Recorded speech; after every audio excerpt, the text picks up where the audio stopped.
Welcome back to the channel, guys. It is amazing to see you.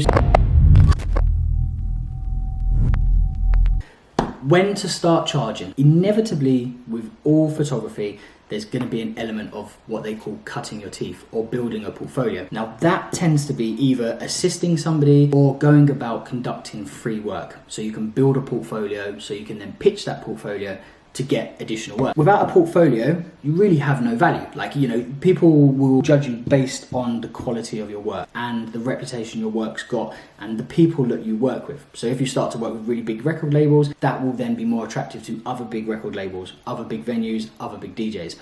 So in order to get to that point, you have to bring value to what you do. And inevitably, that's about charging. So let's just look at the business concept as a whole. Running a business is about exchanging goods or services for a value to somebody who needs those goods or services. So you're solving their problem, either convenience, lifestyle, marketing. There's all sorts of reasons that you could be solving somebody's problem. As a nightclub photographer, the problem you need to solve is basically making it look exciting. Man, I've got to go to that party. That's your job. So if you focus on anything, when you go out to take pictures or shoot video, focus on how do I make this look so good that people will come to this party. When you understand that, okay, you will understand how to, bring value to your business. Once you start bringing value to your business, the natural conversation from that is charging. So you ask yourself, when do I know when it's right to charge for my work? So I talk from experience. I built up a portfolio over a couple of years, shooting a range of different events to make my portfolio strong enough to be able to pitch it. What I found, before I was prepared with my portfolio to start asking for paid work, people started to ask me. They were like, oh Luke, how much do you charge for shooting a night? Because they started to see the results from the work I was doing. The promoters that I'd worked with for free were enjoying it and sharing it. I'd started to build credibility. Now with that credibility comes confidence and conviction. So people look at you and go, yeah, sure, he's able to do what we want them to do.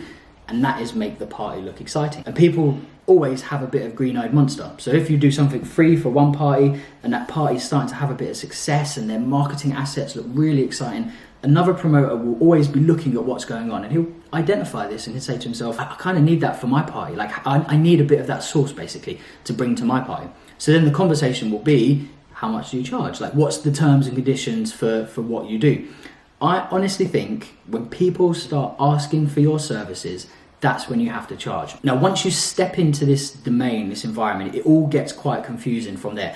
And there's lots of questions. How much do I charge? Do I charge per hour? Do I charge per job? What is the best way to charge? There are loads of different ways to figure this out. In the early stages, my assumption is you're taking up nightclub photography as a hobby and it's a bit of a side hustle, okay? So you've got your day job or you're studying in college. The money you earn from nightclub photography isn't paying your bills. Like you don't depend on it to do that because it's very difficult to start doing nightclub photography, any photography.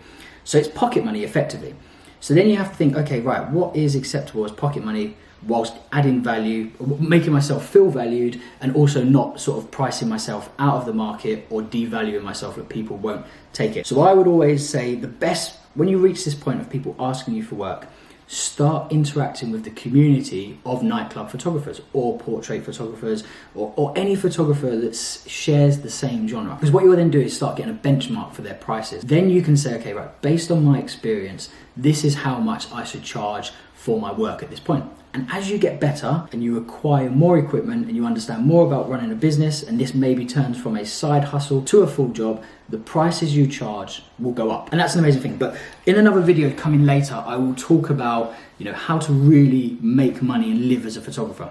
And the biggest secret to it is, photography is very much a service-driven process. You have to physically be there taking pictures to generate income. Okay, so as a nightclub photographer, that's how it works. When you move into other genres of photography, it's about using your images and licensing to people.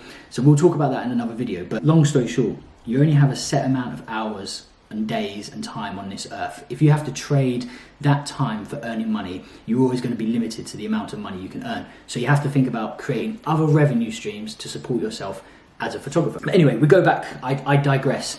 So we go back to people are asking us about our work. We then start looking around to identify what prices we should charge. Always going quite softly because you're new. You're not going to have the experience to be able to charge the big money. But as soon as people start asking you, that's when you need to start consider charging. And it's a very awkward experience. Like, how do I go about charging? Is my work good enough to charge? Now, when people ask you, it's good enough because they've noticed. That's the simple philosophy I work by. If I wanted to go buy a product, I know about that product, I know it solves a problem, I go into a store to find out how much it is or go online to buy it. Like, it has got a reputable enough, it's got enough of a reputation to entice me to purchase. So when people are asking you questions, it's exactly the same process. How do you know when it's time to charge? When people start asking you. In terms of how much you charge, that will vary globally, experience, there's loads of factors that will impact that. But the key is once people ask you, that's when you should start negotiating over price. Long term, you then want to be looking at, okay, right, so I'm starting to earn money, I need to do this legally. So you have to look at how you run a legal business. You also have to look at your terms and conditions to protect yourself as a business operator. And there's all different conversations around it, but they are things that you will learn naturally as you start to go through the process of running a business. If you just want to do it as a side hustle, just do it as a side hustle. If you dream one day to run a business as a photographer, then you're going to need to know these things relatively quickly. Because if you spend your lifetime shooting for free, you're never going to be able to pay bills. Exposure bucks do not pay bills.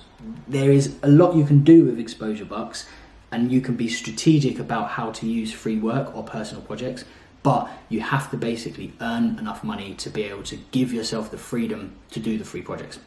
I hope that makes sense. Really interested in your stories. If you're sort of in this process at the moment and you've got some questions, hit me up down below, I will answer them, or find me on Instagram and Facebook. So Luke Curtis Photography on Facebook, and on Instagram, I'm lukecurtis.co.uk. Find me there, field me some questions, and I'm happy to answer. And good luck in your nightclub photography careers. Take care.